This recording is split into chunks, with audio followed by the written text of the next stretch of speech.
주의 몸된 교회를 함께 섬기는 지체로서 우리 서로를 용납하고 관용하며 화평을 이루는 우리 교회가 되기를 간절히 축원합니다.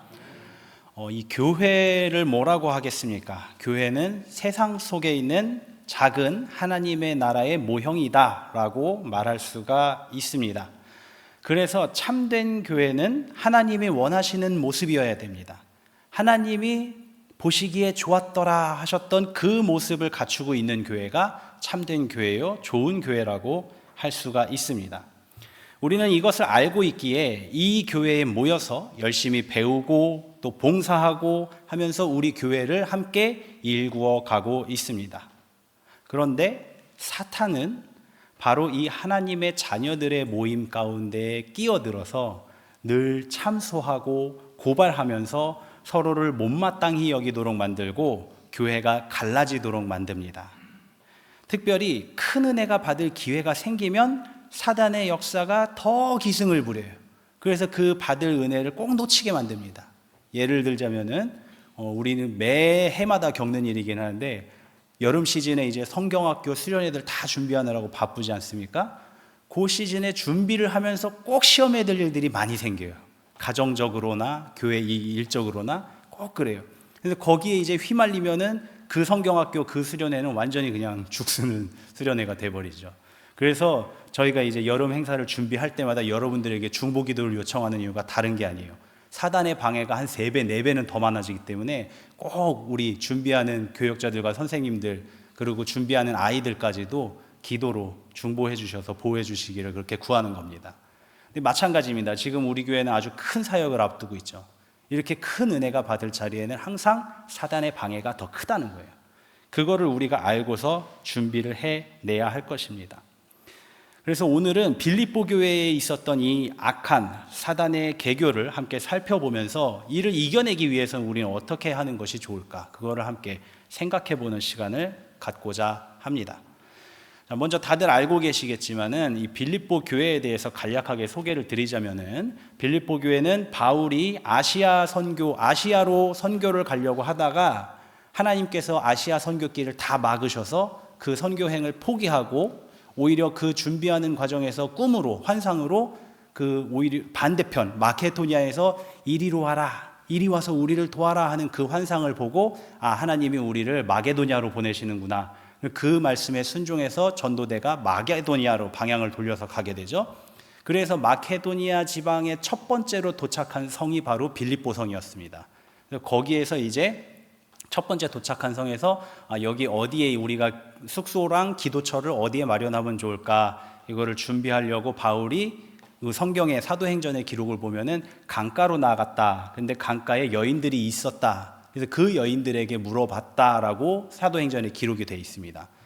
옛날에는 그러다 보니까 이게 강가에 여인들이 몰려있다 그러면 우리나라 문화권에서 뭡니까? 강가에 여인들이 몰려있다 그러면은 빨래터예요.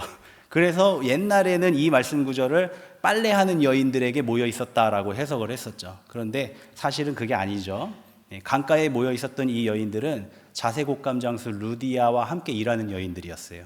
그 강가에 앉아서 빨래를 한 게 아니라 전에 한번 설명드린 적이 있어서 요만한 다슬기 같은 그 고동이에요. 그 고동을 잡아가지고 살짝 벌려서 바늘로 하나 톡 찍으면은 자색옥감 염료가 한 방울이 나와요. 그거를 톡 떨궈서 한 방울 놓고 얘는 던져놓고 또 주워서 톡톡 또 이렇게 해서 자색옥감 원료를 모으는 작업을 하고 있었던 거죠. 그러니까 그 자리에 루디아가 있었던 거예요. 근데 거기에서 바울이 복음을 전하고 기도처를 찾노라 얘기했을 때 루디아가 주님을 영접하게 됐고 자기 집으로 모셔서 그 루디아의 자색옷감 만드는 그 집이자 공장인 그곳에서 빌립보 교회가 시작이 되게 되었던 것이죠. 자, 그러다 보니까 이 빌립보 교회의 특징은 무엇이냐면은 여선교회가 막강했어요. 여선교회가 제일 많이 활동했고 여선교회의 세력이 제일 컸고 여선교회 중심으로 돌아가던 교회였어요. 당연히 여인들의 활약이 굉장히 돋보이던 그런 교회였죠.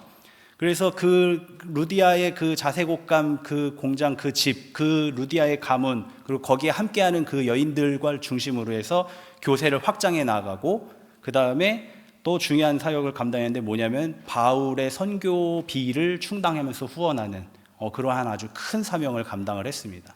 근데 그 모든 일을 행할 때에 부족함도 없었고 항상 넉넉함으로. 그래서 바울이 빌립보 교회에 대해서 이야기할 때는 항상 감사한 마음을 많이 표현하는 것을 볼 수가 있죠. 네. 그런데 이 교회 안에 어떤 분쟁이 하나 발생하기 시작하면서 교회 전체가 큰 시험에 들게 됩니다. 자, 오늘의 본문을 통해서 한번 그것을 생각해 보도록 하겠습니다. 오늘 본문인 4장 2절 3절 말씀, 내가 유오디아를 권하고 순두개를 권하노니 주 안에서 같은 마음을 품으라. 또 참으로 나와 멍에를 같이 한 내게 구하노니 복음에 나와 힘쓰던 저 여인들을 돕고 또한 글레멘드와 그와 그 외에 나의 동역자들을 도우라. 그 이름들이 생명책에 있느니라. 아멘.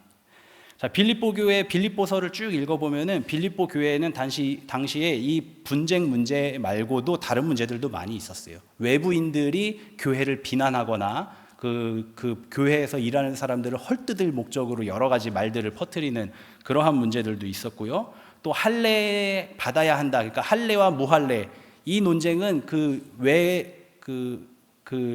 유대인이 아닌 이방인 교회들에는 늘 발생했던 문제였죠. 할례를 받아야 할 것이냐, 안 받아도 될 것이냐. 그래서 이 할례 논쟁도 빌립보 교회에도 있었습니다. 다른 문제들도 몇 가지 더 있었는데 그것보다도 이 교회 내부의 분쟁, 유오디아와 순두개의 분쟁 문제가 너무나도 심각했어요. 그러다 보니까 이 두 사람의 싸움이 교회 전체에까지 영향을 미치다 보니까 결국은 바울이 직접 편지를 써서 중재에 나설 수밖에 없게 된 것이죠.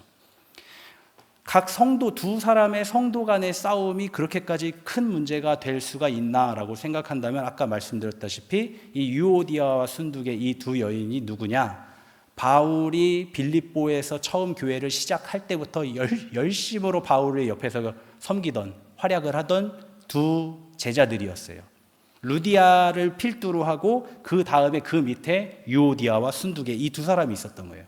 아마도 그 자색옷감 공장에서도 이 두 사람이 좀 중역을 맡지 않았을까, 그렇게 생각해 볼 수도 있죠.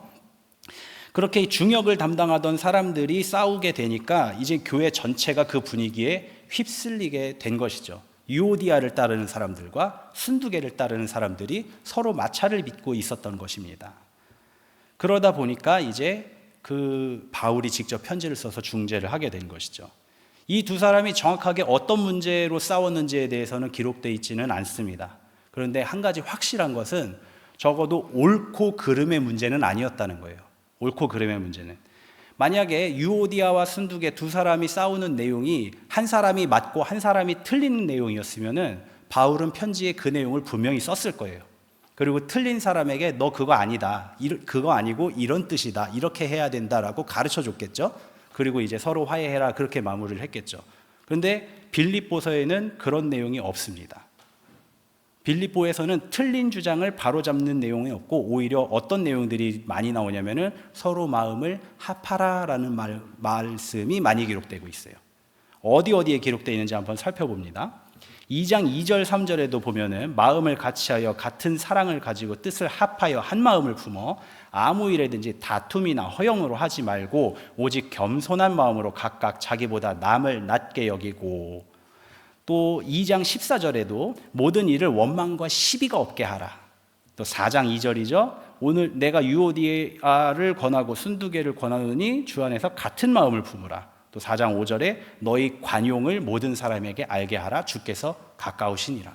이처럼 빌립보서에서는 시작부터 끝까지 계속해서 같은 마음을 품어라, 싸우지 마라, 화해해라, 그 내용들이 계속해서 반복되고 있습니다. 바울의 다른 서신들, 데살로니카서라든지 다른 서신들을 봤을 때 만약에 어떤 이단이 나타나서 틀린 주장, 틀린 신학을 이제 가르치면서 그것에 사람들이 혼동하고 문제가 생겼다 한다면은 바울은 그게 왜 틀렸는지에 대해서 따박따박 반박을 합니다. 정확하게 지적을 하고 그거에 대해서 정확하게 반박을 해요. 그래서 그건 아니다, 이거다라고 명확하게 가르쳐 줍니다.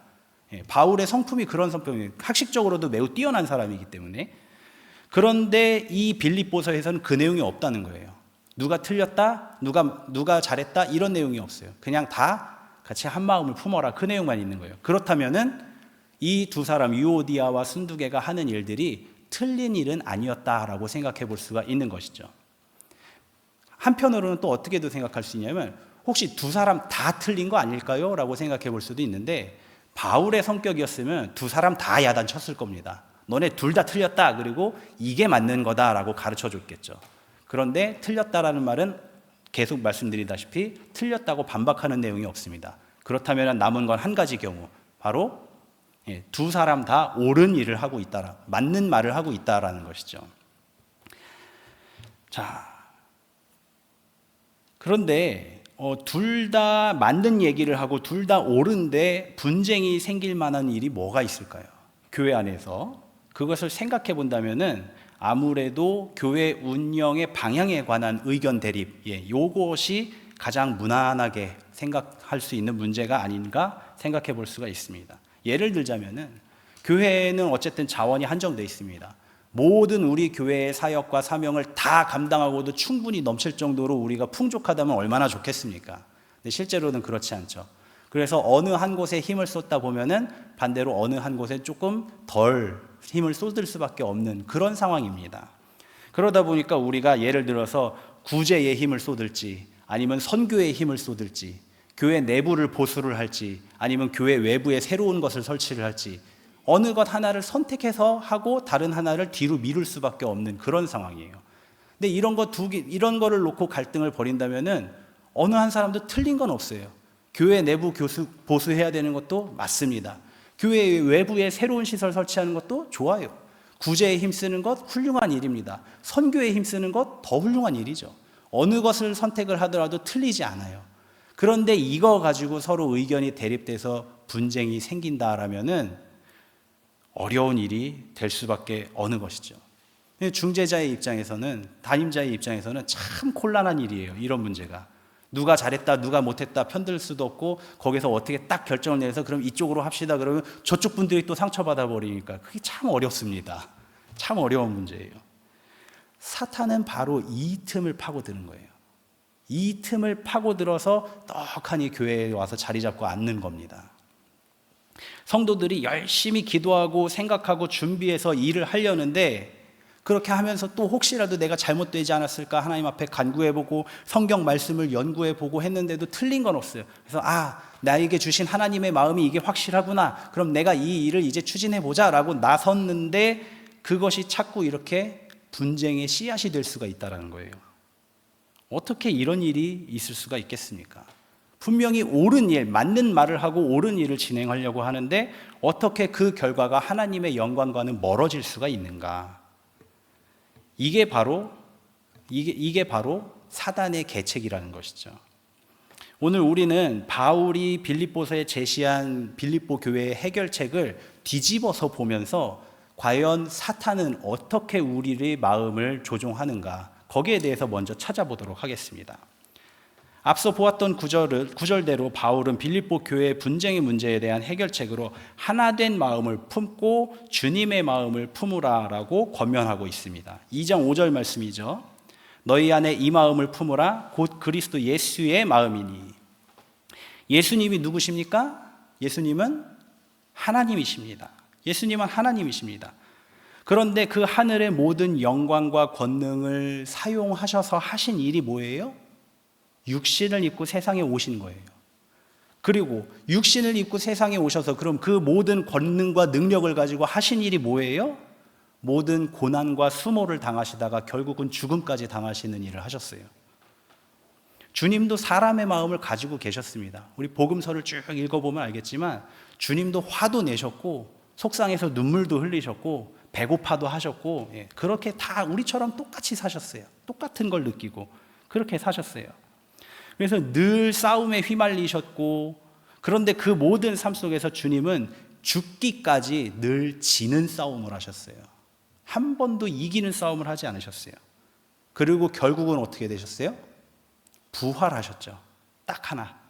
모든 싸움에서 지시고 져주시고 죽음까지 져주신 다음에 마지막에 하나 부활하심으로 내가 하나님이다라는 걸 증명하셨어요. 그게 바로 예수님의 마음이고 예수님의 방법인 것입니다. 교회에서 우리가 틀림없는 일을 하는데도 분쟁이 생기는 이유는 우리가 예수 그리스도의 마음을 품지 않았기 때문에 생기는 일입니다. 예수님께서는 늘 지고 당하고 그러면서 소외당하고 멸시받는 사람들을 찾아가셨어요. 예수님의 시선은 늘 낮은 자리로 향하셨고 늘 배척받는 사람들에게 향하셨고 예수님의 손길은 늘 버림받을 자들을 향하셨어요. 그런데 교회에서 하나님의 일을 하고자 하는 우리의 마음이 앞서가기를 원하고 위에 서기를 원하고 영광을 얻으려고 하는 마음을 품었다면, 그렇기 때문에 우리는 다른 사람의 의견에 따를 수가 없는 거예요. 나와는 다른 의견을 피는 저 사람의 의견에 내가 양보해 줄 수가 없는 거예요.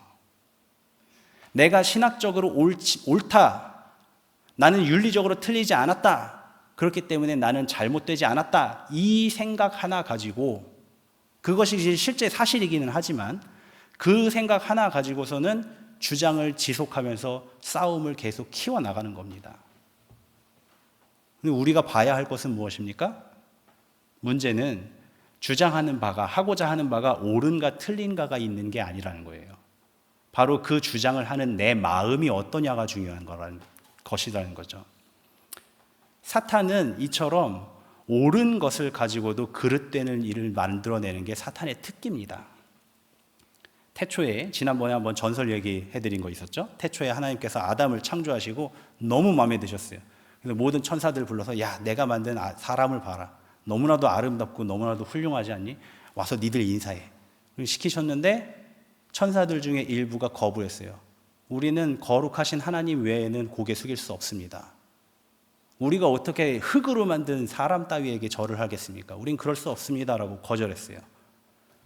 들어보면은 거룩하신 하나님만 섬기겠다라는 그 말은 틀린 말은 아니에요. 맞죠? 그런데 그거를 왜 그 주장을 펼쳤느냐? 하나님께서 창조하신 게 마음에 안 들어서예요. 하나님께서 세상을 창조하시고 사람을 만드신 게 싫었기 때문에, 그래서 옳은 말을 가지고 하나님을 대적하는 거예요. 그 결과가 그들은 쫓겨나서 결국은 천사에서 쫓겨나서 사탄이 되고 마귀가 되어버린 것이죠. 선악과 이야기에서도 마찬가지입니다. 사탄이 아주 틀린 말을 한 건 아니에요. 그 사탄에게 하와를 유혹할 때 이야기한 게 뭐니까? 안 죽는다. 첫 번째로 죽지 않는다. 실제로 먹었을 때 당장에 깨ꯛ 하고 죽어버린 게 아니었어요. 그리고 먹으면 하나님처럼 눈이 밝아져서 지혜가 생긴다. 먹었더니 이제는 선악을 내 기준으로 구분할 수 있게끔 지혜가 생겼어요. 그것도 사실이에요. 중요한 건 뭐냐? 하나님이 그걸 원하지 않으셨다라는 게 중요한 거죠. 사람은 그걸 잊어버린 거예요. 사단의 유혹에 넘어가서 그걸 잊어버린 것이죠. 그리고 사단이 사람을 그렇게 유혹한 이유는 무엇입니까? 하나님과의 관계를 끊어졌으면 하는 그 마음에서 비롯돼서 그런 주장을 펼치고 설득을 한 것이죠.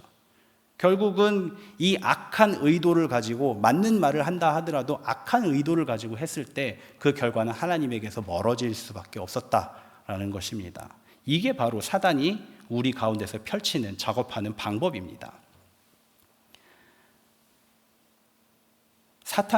사탄이 빌립보 교회의 일에서도 각자의 마음에 사탄이 행한 일은 이와 똑같은 방식입니다. 유오디아와 순두계 두 사람의 주장에는 틀린 게 없었습니다. 다만 서로가 분쟁할 정도로 주장한 이유가 무엇입니까? 거기에는 분명히 인간적인 욕심이 들어 있었던 겁니다. 난 저 사람이 싫어. 저 사람보다 내가 더 인정받고 싶어. 난 저 사람의 방법이 마음에 안 들어. 어떤 이유를 찾아보더라도 거기에는 꼭 들어가 있는 게 있는데, 나 때문이에요. 나는 싫어. 그것 때문이에요. 나는 마음에 안 들어. 그것 때문이에요. 나 때문이라는 그 근본적인 이유가 항상 숨어 있다는 것이죠. 이것은 하나님의 마음과 예수 그리스도의 마음과는 전혀 다른 마음입니다. 다시 한번, 하나님의 마음, 예수 그리스도의 마음은 무엇입니까? 예수님은 하나님 때문에 수모를 감수하셨어요. 예수님은 하나님 때문에 참으셨어요. 예수님은 하나님 때문에 죽음까지도 담담히 받아들이셨어요. 괴로워하면서 받아들이셨죠, 사실은. 하나님 때문에. 바로 나 때문이 아니라 하나님 때문에 살아가는 마음, 그게 바로 예수 그리스도의 마음이었던 것입니다. 그러니까 우리가 내세우는 나 때문에 싫다, 나 때문에 마음에 안 든다 하는 마음은 결국은 뭡니까? 하나님의 마음과는 대적하는 마음이에요. 상반되는 마음인 거예요. 사랑하는 성도 여러분, 이것을 잘 살피고 마음에 품으시기를 바랍니다. 이것을 피하기 위해서 우리는 관용의 마음을 가지라고 바울은 권면을 하고 있습니다. 4장 5절 말씀에 너희의 관용을 모든 사람에게 알게 하라, 주께서 가까우시니라. 관용이라는 게 무엇입니까? 관용이라고 사전에 쳐보면은 사전에서 뭐라고 나오냐면은 다른 사람의 잘못이나 실수를 너그럽게 용서하고 받아들이는 것, 이게 관용이라고 합니다. 그 사람이 주장하는 바에 조금 오류가 있다 하더라도, 혹은 그 사람이 하는 방법보다 내가 생각하는 방법이 더 결과가 좋고 더 효율적인 방법이다 할지라도, 더 좋은 방법이 있다라고 할지라도, 그렇다면 얘기는 할 수 있겠죠. 이렇게 할 수도 있습니다 라고 해서 회의를 거칠 수도 있죠. 그러면 우리가 어떻게 할까요? 어떻습니까? 이쪽으로 해도 괜찮습니까? 이렇게 회의를 거칠 수가 있죠. 그래서 우리 감리교는 회의를 많이 하는 이유가 그래서 그래요. 분쟁을 없애기 위해서. 회의로 결정하면 분쟁할 일이 없잖아요. 그래서 우리 교리장정도 딱 정해져 있잖아요. 그래서 회의를 통해서 하라고. 그게 감리교의 훌륭한 점입니다. 그래서 얘기를 할 수는 있습니다. 논의를 할 수는 있습니다. 근데 논의를 해서 결정이 난 다음에도 나는 그 결정을 못 따르겠다 라면서 강하게 주장하고 나온다면은, 그렇다면은 우리가 어떻게 해야 되겠습니까? 그렇다면은 우리가 어떻게 해야 되겠습니까? 관용의 마음으로 받아들이라라는 권면이 바로 오늘의 말씀입니다. 이렇게 함으로써 그 사람의 영혼이 실족하지 않도록 만들라는 거예요. 그 한 영혼이 실족하지 않도록 하는 것이 하나님의 뜻이라는 것입니다. 다른 한편으로 교회 안에서 이렇게 관용을 베풀어서 자기의 뜻을 좀 내려놓고 관용을 베풀고 그 사람을 인정해주고 존중해준다면, 이제는 그 일을 바라보는 다른 성도들의 시선이 어떻겠습니까? 아, 우리 권사님 관용을 베푸셨구나. 그걸 인정하게 되겠죠. 그렇게 해서 사람들 가운데 인정받는 게 더 하나님께서 원하시는 방법이라는 것이죠. 그러나 우리 사람의 마음이라는 게 이처럼 관용을 베풀기가 참 쉽지가 않습니다. 이처럼 나 자신을 내려놓고 양보한다는 게 참 어려워요. 진짜 말 그대로 속으로 이를 바득바득 갈면서 참아야 돼요. 그렇지 않고서는 이게 참 힘듭니다. 어떻게 일을 저렇게 할 수가 있어? 그러면서도 네, 권사님 잘해보세요 하면서 이제 입가에 미소를 띠면서 이렇게라도 해야 되는 것이죠. 근데 참 쉽지가 않습니다. 이렇게 참 그 순간순간 우리가 관용의 마음을 베풀기가 참 어려울 때 우리는 바울의 이 권면을 기억하면 좋을 것입니다. 13절 말씀이죠. 너희 안에서 행하시는 이는 하나님이시니 자기의 기쁘신 뜻을 위하여 너희에게 소원을 두고 행하게 하시나니 모든 일은 원망과 시비가 없게 하라. 2장 13절에서 14절 말씀이었습니다. 이 말씀은 우리가 하나님의 교회를 위하여서 고민하고 일하고 있을 때에 하나님께서 우리의 마음과 생각을 이끄셔서 자기의 뜻에 합당하도록 이끌어 가신다라는 뜻이에요.